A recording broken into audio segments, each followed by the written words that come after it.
Hello दोस्तों, नमस्कार। मैं एग्जाम एम्पायर एमआर तेत्रवाल पढ़ाता नहीं हूं, सीधा याद ही करवाता हूं। और याद करवा करवा के बच्चों को 130-35 के पार पहुंचाया था। लेकिन राजस्थान में इस समय बेशर्मी की सारी हदें पार की जा रही है। आजाद हिंदुस्तान के इतिहास में पहली बार ऐसा हुआ है कि किसी भी एग्जाम का रिजल्ट पीडीएफ 2200 पेज तक पहुंच गया। वाह, तगड़े हो भाई साहब। इस कदर तक बेशर्मी की हदें पार की जा रही है कि 60 गुना तक अभ्यर्थी पास कर दिए गए। और बानगी तो देखिए कि 150 में से 155 नंबर बांट दिए गए। वाह, 150 में से 155 नंबर। कैसे इसका सीधा जीता जागता उदाहरण देखिएगा। स्टूडेंट ए को 130 मार्क्स थे, स्टूडेंट बी 6 पारी वाले को 130 मार्क्स थे, स्टूडेंट ए फर्स्ट पारी वाले को 10 नंबर काट के 120 पर पहुंचा दिया गया, जबकि इसको 25 नंबर जोड़ करके 130 में 25 155 पर पहुंचा दिया गया। पूर्णांक 150 पहुंचा दिया गया 155 पर। और उसके बाद में आरपीएससी के अधीनस्थ बोर्ड के चेयरमैन का इंटरव्यू सुन रहा था कि ये तो किस्मत का खेल है। अरे जब किस्मत वालों को लेना था तो पर्ची निकाल लेते, 6000 बच्चों का ऐसे ही सिलेक्शन कर लेते। काहे एग्जाम करवा रहे हो?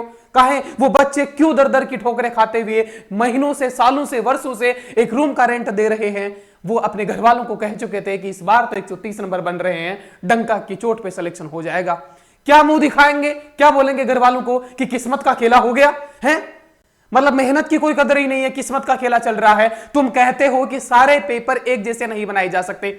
मान लिया डिफरेंस हो सकता है, सारे पेपर नहीं बनाए जा सकते, लेकिन डिफरेंस 2 नंबर, 4 नंबर, 5 नंबर का, अरे 35 नंबर का कैसे हो जाएगा? 130 वाले को 120 पे पहुंचा दिया, 130 वाले को 155 पे पहुंचा दिया, 155 में से 120 घटाओ, 35 नंबर का डिफरेंस। 35 नंबर का डिफरेंस सोचिएगा महाराज।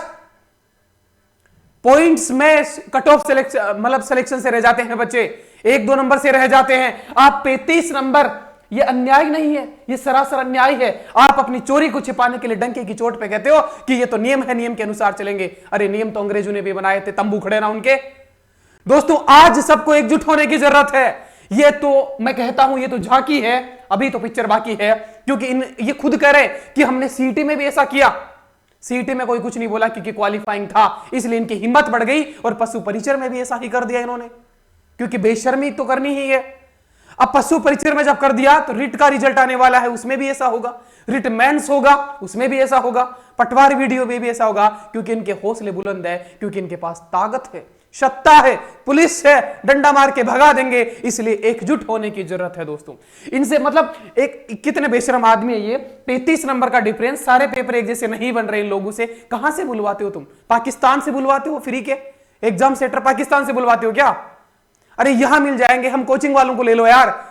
6 सेट नहीं, तुम्हें 600 सेट दे देंगे बना के, जिनमें 1-2 क्वेश्चन का डिफरेंस नहीं रहेगा, ऐसे बना के दे देंगे।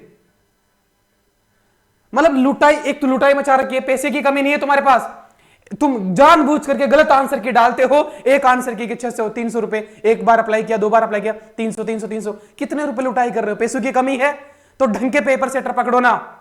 पहले मुर्गी आई कि अंडा, तुमसे आंसर की नहीं दी जाती। अरे आरपीएससी, यूपीएससी सोचिएगा, यूपीएससी हर साल एग्जाम करवाता है और लगभग 5-6 एग्जाम करवाता है, हर साल कैलेंडर वाइज करवाता है, टाइम पे आंसर की देता है, कोई पेपर आउट नहीं होता है, सब कुछ सही तरीके से होता है, ज्वाइनिंग हो जाती है। लेकिन नहीं, ये जानी सोची समझी थी रणनीति है दोस्तों। ये बर्बाद करने की एक साजिश रची जा रही है। मैं आज सभी टीचर से और बच्चों से कहूंगा, अब वक्त आ गया है सड़कों पर उतरने का, क्रांति करने का। अगर मेरा परिवार 2-3 लाख का होता ना, यकीन मानेगा, मैं ये वीडियो सड़क से डाल रहा होता। तो उनकी जिम्मेदारी ज्यादा बनती है। उन गुरुजनों से मैं रिक्वेस्ट करूंगा कि जहां पे भी पहुंचना हो, जैसे भी पहुंचना हो, एग्जाम एम्पायर दिन रात आपके साथ खड़ा है, इन बच्चों के लिए खड़ा है। कुर्बानी भी देनी पड़ी। भाई क्या करेंगे, मतलब ऐसा पढ़ा के कितना, भाई एक फैक्ट याद करवाया था मैंने, एक फैक्ट। ऐसे बच्चे, अभी मुझे मैसेज आ रहे व्हाट्सएप पे, गुरुजी 132 बन रहे थे लेकिन नहीं हुआ, 120 पे आ गए। सोचिएगा, 132 150 में से कम होते हैं क्या स्कोर? श्वामणी बोल दी होगी उन्होंने, कर दी होगी, घोषणा भी कर दी होगी, और ये कर रहे हो तुम। तो बड़ा दर्द होता है कि जब इतना पढ़ा के भी बच्चे किस्मत के फेर में फंस जा रहे हैं। मतलब यार, मैं आलोक राज जी से विनम्र निवेदन करता हूं, एक बार सोच के देखिएगा कि पेपर में थोड़ा बहुत हेर फेर रहता है तो 2-3 मार्क्स का चलता है, उसमें किस्मत का खेल ज्यादा नहीं होता कि मेहनत में हो जाता है। लेकिन 35 नंबर का, और ये नग्न आंखों से दिख रहा है ना कि एक पारी में तुमने 10 नंबर बढ़ा दिए, एक पारी में तुमने 10 नंबर घटा दिए, एक पारी में तुमने 25 नंबर बढ़ा दिए, तो 25 और 10 का डिफरेंस कितना हो गया? 35 नंबर। अरे 150 के पेपर में से 35 नंबर का डिफरेंस तुमने क्रिएट कर दिया। ये पढ़ाई का खेल कहां रहा है यार? सोचो सोचो, थोड़ा सा विवेक तो होगा। महामूर्खों की टीम तो नहीं बना रखी होगी वहां पे, वो भी पेपर पास करके आए होंगे, थोड़ा तो सोचेगा भाई। ये नहीं चलने वाला है। मैं कहता हूं, मेरे हेल्पलाइन नंबर है 9256585240। कोई भी टीचर जहां भी बुलाएगा, जैसे भी बुलाएगा, एक आंदोलन खड़ा करिएगा, मेरे को वहां पाओगे। क्योंकि अब यार बहुत हो गया। वो कहता है ना, छत के ऊपर से, सिर के ऊपर से पानी जाने लग गया। क्या है मतलब? बच्चे करेंगे 2-4 गाली हमारी तरफ से दे दो। गाली नहीं यार, हम शांति और अहिंसा के पुजारी हैं। लेकिन बहरों को सुनाने के लिए धमाके की जरूरत पड़ेगी तो धमाका करेंगे। और मेरा कहने का लहजा थोड़ा सख्त होता है, और ये हमेशा से ही होता है। ये बात आप शेयर करना, वहां तक पहुंचे जहां तक पहुंचानी चाहिए। सुनाई देती है, वो सब देखते हैं क्या चल रहा है, और ये जानबूझ के लेट किया जा रहा है कि इनका आक्रोश देखते हैं कितना रहता है। और मैं तो कहूंगा कि राजस्थान वाले मरे हुए हैं, बुज़दिल इंसान है, चाहे टीचर हो चाहे स्टूडेंट हो। ये स्वीकार करता हूं मैं, क्योंकि बिहार वालों ने लंका लगा रखी है, यूपी वालों ने लगा रखा। टीचर बेखौफों के अनशन सड़कों पे उतर जाते हैं, और यहां वाले पता नहीं किससे डरते हैं। अरे सरकार होगी, क्या कर लेगी? है क्या करेगी? 2-4 लाठी डंडा मारेगी, अरेस्ट कर लेगी, क्या है? कफन बांध के निकलना है। भाई मैं तो निकल चुका हूं, जहां भी जहीं भी अगर कुछ भी करना पड़े तो मैं आने के लिए तैयार हूं। नॉर्मलाइजेशन जो है वो एक वीआईपी जहर बन चुका गया है, एक नियम की आड़ में। मतलब मैं बड़ा ध्यान से उसका इंटरव्यू सुन रहा था आरपीएससी के चेयरमैन साहब का। बड़े ही सज्जन आदमी है वैसे तो, अगर कहे जाए तो, है ना। लेकिन कि ये तो नियम है, उस नियम के तहत नॉर्मलाइजेशन हुआ, आपको पता है कि नियम है। लेकिन आप ये तो देखते कि उस नियम के तहत डिफरेंस कितना क्रिएट हो गया। और ये 35 नंबर का डिफरेंस, 150 में से 35, अरे 5000 नंबर में से 35 का होता तो टुच्चा सा होता। लेकिन 150 में से 35 नंबर का डिफरेंस सोच के देखिएगा। उन बच्चों को रोना आ रहा है। कितने मेहनत करी होगी वर्षों से, अब की बारों को लगा कि अब नौकरी लग जाएंगे। वो रूम खाली कर करके घर चले गए थे, क्योंकि 130 नंबर सेफ स्कोर माना जाता है। 150 में से 130 सेफ स्कोर था, 100% सिलेक्शन था। और जिनका हो रहा है उनका भी इतने पे ही हो रहा है, 125-30 पे, जो लिस्ट तो आपने डाली है। और ये लिस्ट भी क्या कमाल की डाली है, मतलब है? 2200 पेज की पीडीएफ है, 60 गुना अभ्यर्थी है। क्या साबित करना चाहते हो? इसके पीछे लॉजिक क्या है? मतलब सीटी समझ लिया आपने इसको कि ज्वाइनिंग देना ही नहीं है। अब ये बच्चे जाएंगे, हमने नॉर्मलाइजेशन कर दिया, हाई कोर्ट जाएंगे, सुप्रीम कोर्ट जाएंगे, भर्ती लटक जाएगी, तनख्वाह नहीं देनी पड़ेगी। है तो भर्ती क्यों निकाली भाई, जब तुम्हारे पास पैसे ही नहीं थे तो? और पैसे भरे पड़े हैं, हमारे ही टैक्स के पैसों से सैलरी देनी है, उसके बावजूद तुम्हें लेट लफीती करनी है, जानते हुए कि कोर्ट में अटकेगी भर्ती मामला, अगर हम ऐसा करेंगे तो। क्योंकि 35 नंबर भाई छोटा नंबर नहीं है। बच्चा कितना पढ़ेगा? मतलब ये बंदा 34 नंबर भी उस बाकी बच्चे से एक्स्ट्रा ले आया। 34 नंबर किसी पेपर में 150 वाले में लाना कितनी बड़ी बात है एक्स्ट्रा किसी बच्चे से, लेकिन वो बच्चा फिर भी आगे निकल जाएगा उससे। सोचो भाई सोचो, किसी में थोड़ा सा भी दिमाग होगा ना, किसी विधायक में, सांसद में, मंत्री में, सीएम में, किसी अध्यक्ष में, तो वो डूब मरेगा, डूब। कि मेरे राजस्थान में, वीरों की भूमि में ऐसा हो रहा है कि बच्चों में 35 नंबर का फासला क्रिएट कर दे रहे हैं। और ये नवाचार तगड़ा ये तुम्हारा कि भाई साहब कितना 2200 पेज का पीडीएफ। आजाद हिंदुस्तान में कभी हुआ ऐसा किसी भी एग्जाम में?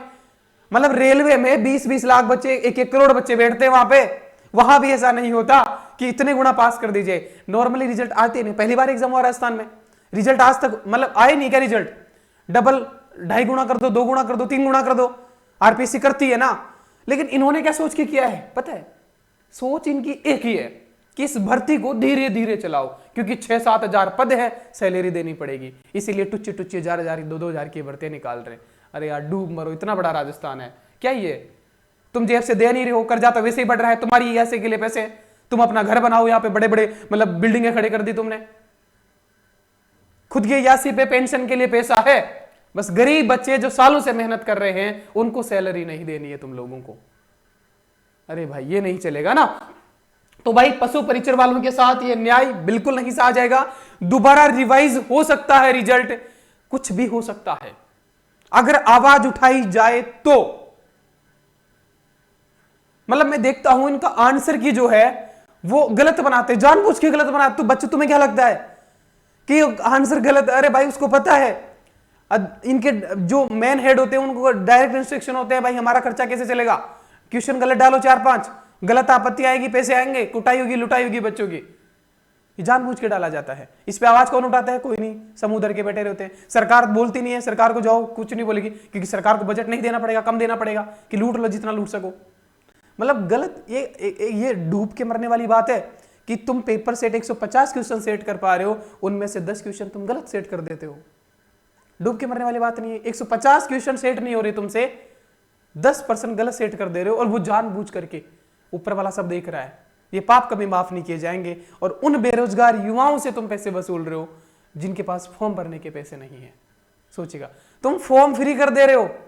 ये देखो कितना भी बिजनेस माइंड लगा रहे हैं, फॉर्म फ्री कर दे कि ज्यादा से ज्यादा फॉर्म आए, फिर उनको लॉलीपॉप पकड़ा दिया कि अब आपत्ति लगाओ, और वहां लुटाई हो रही है। बताओ, फॉर्म भरने के 200-400 ले लेते तुम, लेकिन ये हटा दो भाई, यहाँ 10-10 क्वेश्चन, 5-5 क्वेश्चन पे बच्चा आपत्ति लगाता है, कितना पैसा लूट लिया तुमने। ये दिमाग है, लेकिन ये दिमाग बेरोजगारों के साथ क्यों लगाते हो? वो गरीब बच्चे हैं, किसान के बच्चे हैं, उनके माँ बाप पेट काट करके, समझते हो पेट काटने का मतलब एक मजदूरी, दिन मजदूरी करके 200-250 रुपए में दिन मजदूरी करके पैसा जोड़ते हैं, और वो तुम्हारे गलत क्वेश्चन में इन्वेस्ट करते हैं, वो उस पर आपत्ति लगाने में इन्वेस्ट करते हैं। शर्म है। लेकिन क्या मतलब ये लोग कहां से बैठे हैं इस सिस्टम में, पता ही नहीं। ऊपर से आके बैठ गए, कभी देखा नहीं। पेट काटने का मतलब सुना है तुमने? देखा है, फील किया है कभी? किस गरीब के बच्चे की जाके उतरो फील्ड में, तब समझ आएगा तुम्हें। भाई इसको, वीडियो को शेयर करना है, वहां तक पहुंचाना है जहां तक इसको पहुंचाए, सुनाई दे, और ये रिजल्ट रिवाइज्ड हो। ये नॉर्मलाइजेशन का टंटा खत्म होना चाहिए, और इसका रिवाइज्ड रिजल्ट आ भी गया तो भी नॉर्मलाइजेशन का टंटा हमको ही खत्म करना पड़ेगा। उसके लिए आंदोलन करना पड़ेगा, क्रांति करनी पड़ेगी सड़कों पे। और ये धरने प्रदर्शन की अनुमति लेके धरने नहीं करने पड़ेंगे। अनुमति से कोई धरने नहीं होते, वो औपचारिकताएं होती है। जब बिना अनुमति के सड़कों पे कारवां चलेगा, तब जाके इनको सुनाई देगा और नॉर्मलाइजेशन का लफड़ा खत्म होगा। बिहार वालों ने करवा दिया, क्योंकि दम था उनके टीचर्स में, उनके स्टूडेंट्स में। एक आह्वान पे खड़े हो जाते थे। दम हम में भी है, लेकिन हम क्या, वो चला जाएगा, वो चला जाएगा, वो कर लेगा, वो कर लेगा। सबसे पहले मैं उतरने वाला था, लेकिन मेरा क्या है, परिवार छोटा है, और तुम याद कराने के डर से वो क्या है, शेयर नहीं करते हो। और याद कराने इसके कह रहा हूं, याद गारंटी पेज पे ऑफर चल रहा है, जिसका लिंक कमेंट बॉक्स में भी है ना। याद गारंटी पेज पे नवरात्रि ऑफर चल रहा है आज और कल के लिए, ठीक है। तो भाई साहब सुन लेना, 9256585240 हेल्पलाइन नंबर है। कोई भी मास्टर, कोई भी टीचर शुरुआत करेगा, पहले बड़े को ही करना पड़ेगी, है ना। उसके बाद हम उसमें शरीक होते चलाएंगे, और एक कारवां खड़ा हो जाएगा। जहां भी जब भी जरूरत पड़ेगी मैं आऊंगा, ठीक है। लेकिन शुरुआत तो करनी पड़ेगी भाई। सड़कों पे डंडे खाने के लिए तैयार रहना पड़ेगा कि हाँ अरेस्ट होंगे तो होंगे, अनशन करना पड़ेगा तो करेगा। ये नॉर्मलाइजेशन बर्बाद कर देगा, बहुत जिंदगियां बर्बाद कर देगा। देख लो 35 नंबर यार, 35 नंबर डिफरेंस। 5 नंबर क्या, 0.5 नंबर भी बहुत होता है सिलेक्शन के लिए। 35 नंबर का डिफरेंस क्रिएट कर दिया। तो प्लीज रिक्वेस्ट है मेरी सरकार से, हुक्मरानों से, मंत्रियों से, चेयरमैनों से, टीचर्स से, कि सोचिएगा, समझिएगा, और एक विद्यार्थी के हित में फैसला लीजिएगा, है ना। वरना एक दिन तो आएगा, देखो तुम मन मर्जी का। मैं क्या है कि ऐप पे करवा रहा हूं अभी, क्योंकि बच्चों की डिमांड है कि सर हम याद गारंटी बेचे, कट ऑफ बढ़ जाएगी, तो मैं ऐप पे याद करवा रहा हूँ। यूट्यूब पे ज्यादा क्लास लेता नहीं, इसलिए मेरा परिवार बड़ा नहीं हो रहा है, क्योंकि यूट्यूब पे मैं नहीं पढ़ा रहा हूँ, फिलहाल ऐप पे पढ़ा रहा हूँ।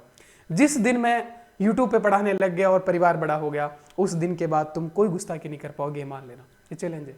वो वक्त जल्दी आएगा जब मैं अकेला ही कारवां खड़ा कर दूंगा, है ना। जब लाखों की भीड़ मेरे साथ हो जाएगी, लाखों की संख्या में सब्सक्राइबर हो जाएंगे, फॉलोअर हो जाएंगे, उस दिन मैं किसी का इंतजार नहीं करूंगा। ये वादा है मेरा, है ना। तंबू उखाड़ देंगे तब। अंग्रेजों को भी वहम था, अंग्रेज भी ये कहते थे कि कानून से चलो, नियम से चलो। अरे भाई काहे के घुसेड़ दिया ना उनके नियम। संसद से कृषि कानून बने थे, वो भी कानून, अरे भाई संसद के कानून जो थे पास, वो हमने बेक करवा दिए किसान के बेटों ने। तो ये तो नियम है छोटा सा नॉर्मलाइजेशन का। ये नहीं हो सकता, ये वहम है तुम्हारा कि नहीं हो सकता। जिस दिन सड़कों पे उतर जाएंगे हो जाएगा। और सड़कों के उतरने का वक्त अब आ गया है, क्योंकि ये तो पशु परिचर के बच्चों का भविष्य बर्बाद नहीं है। अब इसके आगे रिटमैंस, वीडियो, पटवार सब में करेगा ये तो। अधीनस्थ बोर्ड तो सब में करेगा। और इसी प्रकार का वो तो खुल के कह रहा है कि सीईटी में भी हमने ऐसा किया, किसी ने आवाज नहीं उठाई तो हमारा हौसला बढ़ गया। खुल के कह रहा है भाई साहब। और क्या सिंबल चाहिए तुम्हें। और वीडियो पटवार में भी ऐसा होता है यार, और होता है, करेंगे ऐसे ही तो रिटमेंस में भी करेंगे। मतलब रिटमेन से बताओ, एक बच्चा जो 2-2 नंबर से रह जा रहा है उसको 35 नंबर पीछे धकेल देंगे ये लोग। अरे यार कहां कौन से देश में है। मतलब अच्छे दिन आएंगे, मेरा देश बदलेगा। आजादी के 80 साल बाद भी वही डाक के 3 पार्ट बच्चों को 35 नंबर पीछे धकेल दिया जाता है। इसका मतलब भी पता है आपको कि अनपढ़ तो जो है उनके सरताज सिर गया, है ना। अनपढ़ के सिर पे ताज सज गया और मेहनत करने वाले रह गए खाली हाथ। क्या जवाब देंगे वो घर वालों को यार? उस बच्चे का क्या कसूर है जो महीनों से वर्षों से एक बंद कमरे में तपस्या कर रहा था, बहुत भारी भरकम रेंट पे कर रहा था, उसको लगा था कि पशु परिचर में सिलेक्शन हो जाएगा, घर वालों को कह भी चुका था कि बहुत अच्छे मार्क्स से हो जाएगा। और अब वो घर वालों को कैसे समझाएगा कि नॉर्मलाइजेशन का नियम जो है बीच में घुसेड़ दिया गया और मुझे 35 नंबर पीछे फटक दिया गया बाकी बच्चों से? कैसे समझाएगा वो? कैसे सब्र लेगा इतनी मेहनत के बावजूद?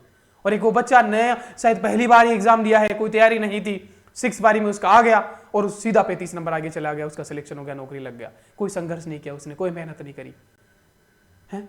और इतना न्याय तुम करके ऊपर वाले को जवाब क्या दोगे? हैं? सोचा है कभी इस पे? दोस्तों आप अपनी आपत्ति कमेंट बॉक्स में दर्ज करिएगा, जो कहना है वो लिख दीजिएगा। इससे आगे भी मैं दूसरा वीडियो लेके आऊंगा जिसमें हो सकता है किसी मंत्री, हमारे डिप्टी सीएम के पास भी जाना पड़े, आंदोलन भी करना पड़े। अगर बाकी टीचर्स का सपोर्ट मिला तो उस पर आगे की हम कार्रवाई करेंगे, या तो बैक लेंगे हमारे, और बैक लेना पड़ेगा, इसको रिवाइज करना पड़ेगा, यही आखिरी ऑप्शन है। तो सारी अपनी आपत्तियां जो भी है, किसके कितना स्कोर हो रहा था, कितना बैक कर दिया गया उसको, है ना। और 150 वाले भी कमेंट कर देना कि हमारे 155 आ रहे हैं ना, वो बता देना, तो पता तो चले कि हाँ ऐसा हो रहा है। और ऐसा हो ही रहा है सीधा सा, जब 25 नंबर बढ़ा रहे हैं, किसी बच्चे के नॉर्मल 130 आ रहे थे, 25 नंबर बढ़ा दिए तो 155 गए ना। और ये कारनामा सिर्फ राजस्थान में हो सकता है, ये कारनामा है ना। तगड़े तगड़े मतलब क्या किया जा रहा है यार, समझ में नहीं आता ना। तो दोस्तों आज अभी अपनी आवाज उठाएगा, सभी टीचर्स को समर्थन करिएगा, जो भी आवाज उठा रहा है उसको। और इसके बाद आगे जो भी रणनीति रहेगी, कोशिश करेंगे कि एक बड़ा आंदोलन एक दिया जाए इसको, ताकि नॉर्मलाइजेशन का लफड़ा हमेशा के लिए खत्म हो जाए। इसके लिए टीचर्स को आगे आना होगा, क्योंकि टीचर्स ही होते हैं, नेताओं से नहीं होगा। टीचर्स ही है जिनके पीछे जो बच्चे होते हैं वो दिल से जुड़े होते हैं, और वो दिल वाली पावर है ना, वो ही समझ में आती है सरकार को, है ना। वही सरकार तक पहुंचती है कि दिल से इनके साथ बच्चे हैं, और बच्चे हैं, जनता है, तो भाई किसी को भी वापस, है ना, लौटा सकती है। तो मेरी रिक्वेस्ट है एक बार फिर से कि जहां भी कहीं भी किसी को भी जरूरत हो, 9256585240 हेल्पलाइन नंबर है, उस पर कॉल मैसेज कर सकते हैं। मुझे पाओगे, अगर किसी ने भी आंदोलन खड़ा किया, किसी टीचर ने, एक ने भी, तो दूसरा बंदा मुझे पाओगे वहां पे, ठीक है। लेकिन करना पड़ेगा, ये करना पड़ेगा। मैं 2-4 टीचर से बात भी करूंगा, अगर ये बन पाया माहौल कि हाँ हम आंदोलन खड़ा करते हैं, तो निश्चित तौर पे आगे किया जाएगा।